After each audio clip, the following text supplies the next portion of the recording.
کوئی بھی شخص کو آزادی اظہار رائے کا نام لے کر نبی صلی اللہ علیہ وسلم کی شان میں گستاخی نہیں کر سکتا، اور ایک دنیا کا واحد ملک ایسا بھی ہے جو صرف بھیک مانگنے کی وجہ سے کسی ملک کو کچھ نہیں کہتا۔ تمام اسلامی ممالک اس وقت جو ہے وہ شرم سے ڈوب کے مر نہیں گئے۔ اسلام زندہ باد۔ بسم اللہ الرحمن الرحیم قل یا ایہا الکافرون۔ بسم اللہ الرحمن الرحیم۔ السلام علیکم دوستو، میرا نام ہے ملک یونس، آپ دیکھ رہے ہیں میرا یوٹیوب چینل۔ دوستو آج کی ویڈیو بہت ہی غم و غصے کے ساتھ بنا رہا ہوں۔ دردناک واقعہ پیش آیا عید کے روز، سویڈن کے دارالحکومت میں قرآن پاک کو نذر آتش کیا گیا۔ بہت سے لوگ جو ہے وہ اس کے پس منظر کو نہیں جانتے۔ سب سے پہلے میں آپ کو وہ بتاتا ہوں، ایک شخص تھا ملعون جس کا تعلق عراق سے تھا۔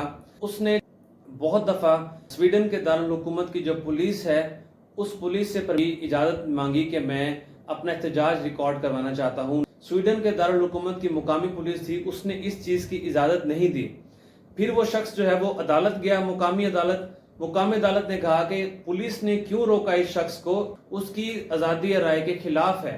تو سویڈن کی دارالحکومت کی جو مقامی عدالت تھی اس نے اس چیز کی اجازت دی کہ وہ شخص اپنا احتجاج ریکارڈ کروا سکتا ہے۔ تو اس شخص نے بہت اہم دن کا انتخاب کیا، جو دن تھا عید الاضحیٰ کا۔ جیسے ہی مسلمان مسجد سے عید نماز ادا کر کے باہر نکل رہے تھے تو اس شخص نے اپنا احتجاج ریکارڈ کروایا۔ اس کے بعد اس شخص نے قرآن پاک کی بے حرمتی کی اور قرآن پاک کو نذر آتش کیا، اور مقامی پولیس نے اس شخص کو تحفظ دیا۔ مسلمانوں نے نعرہ تکبیر اللہ اکبر کی صدائیں بلند کی، اور ایک مسلمان نے جو ہے وہ اس ملعون کو پتھر دے مارا۔ اب اس چیز کو غور کیجئے گا، دو پہلو ہیں۔ ایک طرف اس شخص نے ہماری مقدس کتاب قرآن مجید فرقان حمید کی بے حرمتی کی، اس شخص کو پولیس نے تحفظ دیا، اور دوسری طرف جس شخص نے پتھر مارا، جس بہادر مسلمان نے اس شخص کو پتھر مارا، اس کو گرفتار کر لیا گیا۔ اب دیکھیں کہ پتھر مارنا عمل کیسا ہے اور یہ بد عمل جو اس نے کیا وہ کیسا ہے۔ وجہ صرف یہ ہے کہ ہم لوگ بہت کمزور ہیں۔ یہ ملعون جو ہیں یہ ہمیں کسی کھاتے میں نہیں سمجھتے۔ وجہ کیا ہے؟ اپنی عزت ہم نے خود کم کر لی ہے۔ کس طرح سے؟ اقوام متحدہ کے اندر 26 مسلمان ممالک ایسے ہیں جن کا آفیشیل ریلیجن وہ اسلام ہے۔ ویسے دنیا میں تقریباً 50 کے قریب مسلم ممالک ہیں، اور وہ مسلم ممالک بہت بڑے بڑے ہیں، جیسے سعودی عربیہ ہو گیا، انڈونیشیا ہو گیا، ملائیشیا ہو گیا، دبئی ہو گیا، جو ٹھیک ہے ہب ہے پوری دنیا کی ٹریڈ کا۔ لیکن وجہ صرف اتنے کمزور کیوں ہیں؟ کیونکہ ہر مسلمان ملک جو ہے وہ اپنے مفاد سے جڑا ہوا ہے۔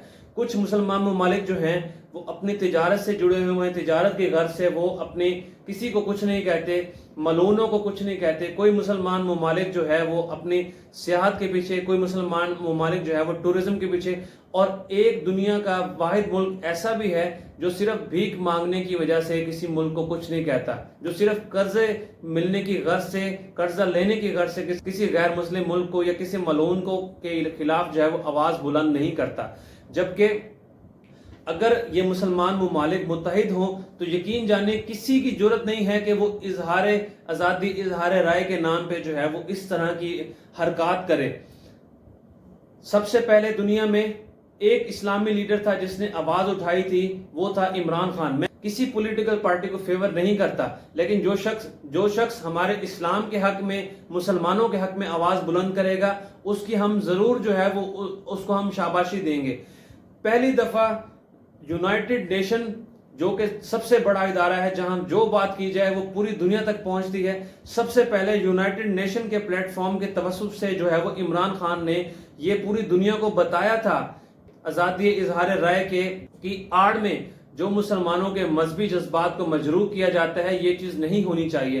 نبی صلی اللہ علیہ وسلم کی شان میں گستاخی کی، ڈنمارک نے نبی صلی اللہ علیہ وسلم کے خاکے چھاپے، تو اس چیز پر جو ہے وہ عمران خان نے اتنا دباؤ ڈالا، اتنا زور دیا کہ اقوام متحدہ اس چیز پر مجبور ہو گیا کہ وہ اس کے خلاف بل پیش کرے۔ اور اس وقت پہلی دفعہ پوری دنیا کی تاریخ میں پہلی دفعہ ایسا ہوا کہ ایک بل پیش کیا گیا کہ کوئی بھی شخص، کوئی بھی غیر مسلم آزادی اظہار رائے کا نام لے کر نبی صلی اللہ علیہ وسلم کی شان میں گستاخی نہیں کر سکتا۔ اب جب انہوں نے یہ چیز دیکھی کہ اس کے خلاف جو ہے وہ بل پاس ہو چکا ہے تو انہوں نے جو ہے وہ ہماری مقدس کتاب کی جو ہے وہ بے حرمتی کی۔ تمام اسلامی ممالک اس وقت جو ہے وہ شرم سے ڈوب کے مر نہیں گئے جب اتنا بڑا جو ہے واقعہ پیش آیا، ابھی تک جو ہے وہ کوئی مزاحمت پیش نہیں کی گئی۔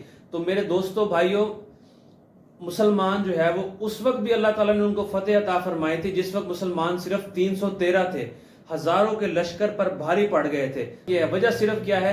وجہ ہماری ایمان کی کمزوری ہے، وجہ ہمارا اللہ تعالیٰ سے کمزور تعلق ہے، وجہ ہماری اللہ تعالیٰ پر توکل نہیں ہے۔ ہمارا صرف تعلق ہے، توکل ہے ہمارا صرف کہ IMF ہمیں قرضہ دے گا تو ہم اپنے پیروں پہ کھڑے ہو جائیں گے۔ میرے بھائیوں، اللہ تعالیٰ نے پاکستان کو ہر طرح کے ذخائر سے، ہر طرح کی معدنیات سے جو ہے وہ مالا مال کیا ہے۔ وجہ صرف یہ ہے کہ ہم لوگ اپنے اوپر ہمیں یقین نہیں ہے، ہم جو ہے وہ بھاگتے ہیں۔ جب بات آئے گی ہمارے نبی کی، جب بات آئے گی ہمارے مقدس کتاب کی، تو مسلمان ہرگز جو ہے وہ خاموش نہیں بیٹھیں گے۔ تو میری آپ سے درخواست ہے کہ بحیثیت مسلمان، بحیثیت کلمہ گو، ہم سب کو جو ہے وہ آواز اٹھانی چاہیے۔ سوشل میڈیا جو ہے وہ آج کل بہت طاقتور پلیٹ فارم ہے، تو آپ زیادہ سے زیادہ اس پہ آواز اٹھائیں۔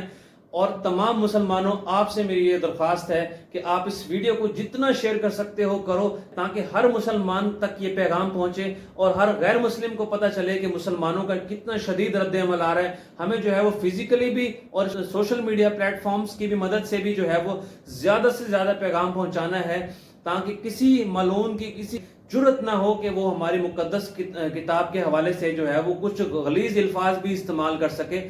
تو اسی کے ساتھ ہی اجازت دیجیے، اللہ حافظ۔ پاکستان زندہ باد، اسلام زندہ باد۔